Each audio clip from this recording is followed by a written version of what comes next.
Mheshimiwa Rais akasema Mzee Mtei atakumbukwa katika msimamo wake, ujasiri wake, maono, uvumilivu na kupenda nchi na kupenda maendeleo. Mheshimiwa Rais amenielekeza kama mtendaji mkuu wa serikali kumuenzi Mzee Mtei kwa vitendo. Na katika kumuenzi Mzee Mtei kwa vitendo, nitumie jukwaa hili kumwelekeza Waziri wa Fedha na Waziri wa Ujenzi. Natambua serikali ilishaelekeza kujengwa kwa njia 4 kutoka Tengeru mpaka Kia. Walikuwa wanakamilisha mchakato wa manunuzi kipande cha Tengeru kwenda Usa. Jambo hili likamilike mara moja, ujenzi wa barabara za njia 4 uendelee haraka, kama alama kwamba leo Mzee Mtei alitukusanyisha hapa. Na mimi nitasimamia hilo kwa sababu fedha za kufanya kazi hiyo zipo.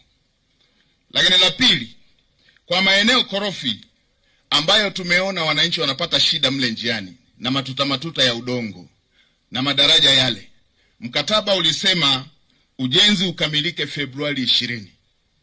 Nataka by Februari 20 mkuu wa mkoa simamia na Mheshimiwa Waziri wa Ujenzi asimamie. Ifikapo Februari 20 pawe pamefunguka, barabara hiyo itumike, sehemu ya kuenzi kazi, kupenda maendeleo na maono ambayo ilikuwa tabia na hulka na utambulisho wa mzee wetu Mtei. Lakini nimeona watangulizi wote wamesema Mzee Mtei alikuwa anapenda haki na kusimamia haki. Shamba la Mringa Estate lilikuwepo hapa, na katika mchakato kulikuwa kumeelekezwa baadhi ya wananchi wanufaike, na sehemu yao hiyo ilikuwemo kwenye ambayo ilitakiwa ikabidhiwe kama sehemu ya makabidhiano.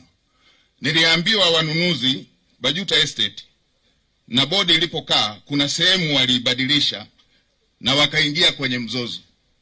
Naelekeza ndani ya mwezi mmoja wawe wamerekebisha yale maeneo waliofuta, na wale watu waliokuwa wanatakiwa kunufaika na eneo hilo wapewe sehemu yao.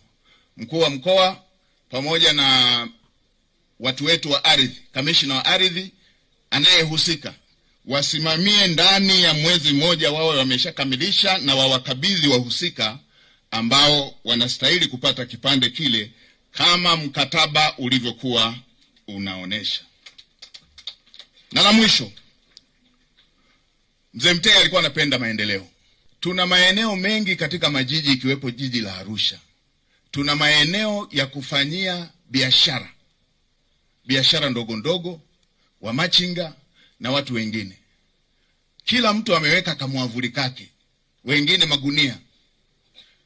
Na mvua ikinyesha kwa sisi wafugaji, pale kwenye hiyo soko inageuka kama zizi. Mtu aliyekuwa anafanya biashara hiyo akitoka hapo, anatoka kama alikuwa anakamua kwenye zizi.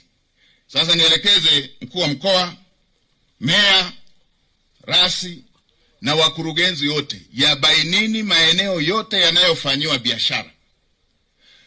Pelekeni fedha za kutengeneza mazingira bora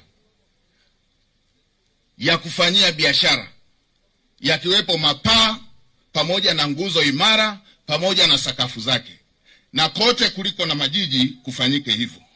Tutumie fedha ambazo zinapatikana katika maeneo mengine, ambazo tunatumia katika maeneo mengine kutengeneza mazingira bora ya kufanyia biashara na kukuza uchumi, kama ambavyo muasisi wa Benki Kuu alikwisha kufanya.